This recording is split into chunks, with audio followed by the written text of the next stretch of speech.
Assalamualaikum warahmatullahi wabarakatuh. Bagaimana kabarnya hari ini sahabat kelas 4? Semoga kita semua dalam keadaan sehat walafiat. Pada video sebelumnya kita sudah belajar tentang jenis-jenis energi. Nah, yang belum lihat videonya bisa klik di pojokan ya.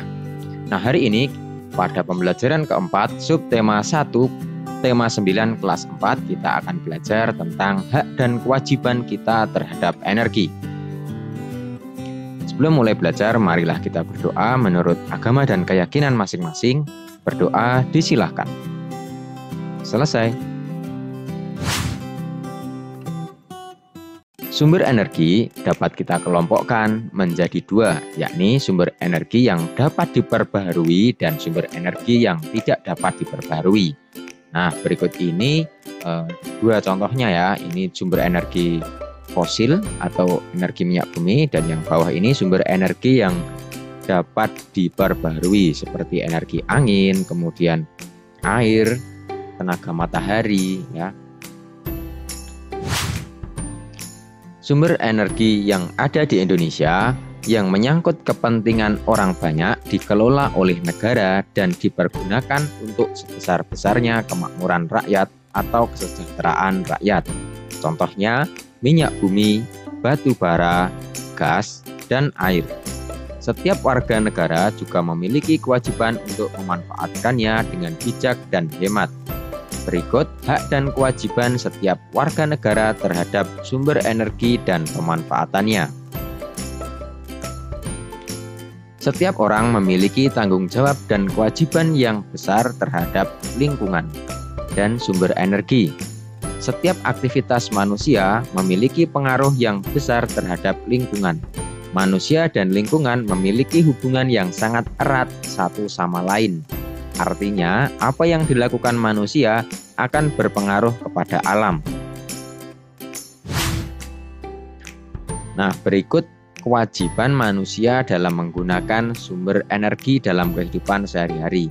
Yang pertama, menghemat energi dengan menggunakan seperlunya.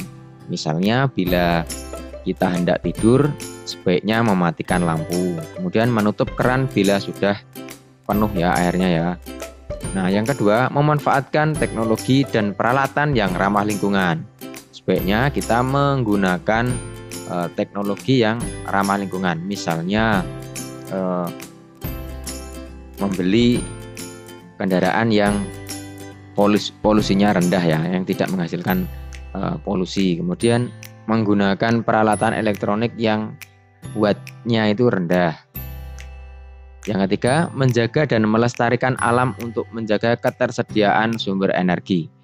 Menjaga dan melestarikan alam ini maksudnya ya memanfaatkan alam kemudian menjaganya ya, dengan tidak membuang zat-zat yang dapat mencemari lingkungan, misalnya sampah plastik, kemudian oli, dan sampah medis ini yang akan menyebabkan kerusakan lingkungan. Keempat, melakukan reboisasi untuk menjaga ketersediaan sumber air. Nah, dengan kita menanam pohon, menanami hutan kembali, maka kita sudah menjaga sumber air ya, menyelamatkan generasi berikutnya dari kekeringan. Yang kelima, menggunakan energi alternatif seperti energi angin, air, atau matahari untuk menggantikan energi yang tidak dapat diperbarui. Nah, ini menggunakan energi alternatif berupa matahari dengan memanfaatkan panel surya yang akan mengubah dari energi matahari menjadi energi listrik. Setiap orang memiliki hak yang sama untuk menggunakan energi agar dapat menunjang kegiatannya sehari-hari. Untuk hal-hal tertentu, setiap orang pun berhak mengelola energi. Hak mengelola energi diperbolehkan selama tidak melanggar undang-undang dan merugikan orang lain. Nah, jika hak dan kewajiban terhadap sumber energi telah dijalankan dengan baik, manfaat sumber energi pun dapat kita rasakan dengan baik pula. Nah, kewajiban kita sebagai manusia tidak hanya pada sumber daya alam, namun juga terhadap lingkungan alam secara keseluruhan. Hal tersebut dikarenakan manusia dan lingkungan memiliki keterkaitan yang sangat erat. Lingkungan amat penting bagi kehidupan manusia, karena manusia tergantung kepada lingkungan.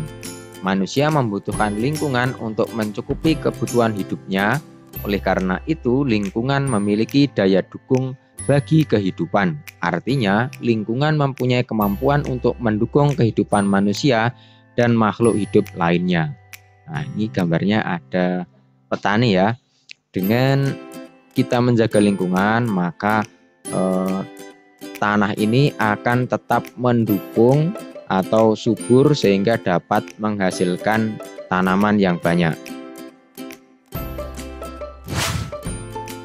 Oleh karena itu, manusia harus senantiasa berbuat baik kepada lingkungan. Manusia harus dapat berpikir dan berperilaku secara tepat, bijak, dan bertanggung jawab. Ini contoh memunguti sampah ya yang berserakan. Ini termasuk tanggung jawab kita terhadap lingkungan. Hidup yang selaras dengan alam dapat dimulai dari diri sendiri. Kita harus membiasakan pola hidup bersih dan sehat seperti selalu membuang sampah pada tempatnya, rajin berolahraga, dan selalu memeriksa keadaan mesin kendaraan agar tidak menghasilkan banyak asap kotor. Selain itu, kita harus meningkatkan kreativitas dengan mendaur ulang barang-barang yang sudah tidak terpakai agar tidak mencemari lingkungan. Ini perilaku yang patut dicontoh supaya lingkungan tetap optimal memberikan daya dukung bagi manusia. Nah, sudahkah kalian berbuat demikian? Jika sudah, kembangkan dan tingkatkanlah terus. Namun jika belum, mulailah melakukan dari sekarang. Jika kita cinta dan bersahabat dengan alam, alam akan cinta dan bersahabat dengan kita. Namun sebaliknya, jika kita merusak alam, alam akan marah dengan menumpahkan segala bencana pada kita. Ini sering kita lihat di berita ya, bencana banjir, tanah longsor. Ini karena manusia sudah tidak cinta dengan alam, sehingga alam menumpahkan segala bencana bagi manusia. Nah, demikian sahabat kelas 4 pembelajaran singkat pada hari ini. Semoga bisa bermanfaat. Selanjutnya soal latihan bisa kalian kerjakan pada kolom deskripsi. Mohon maaf bila ada salah kata. Wassalamualaikum warahmatullahi wabarakatuh. Salam literasi.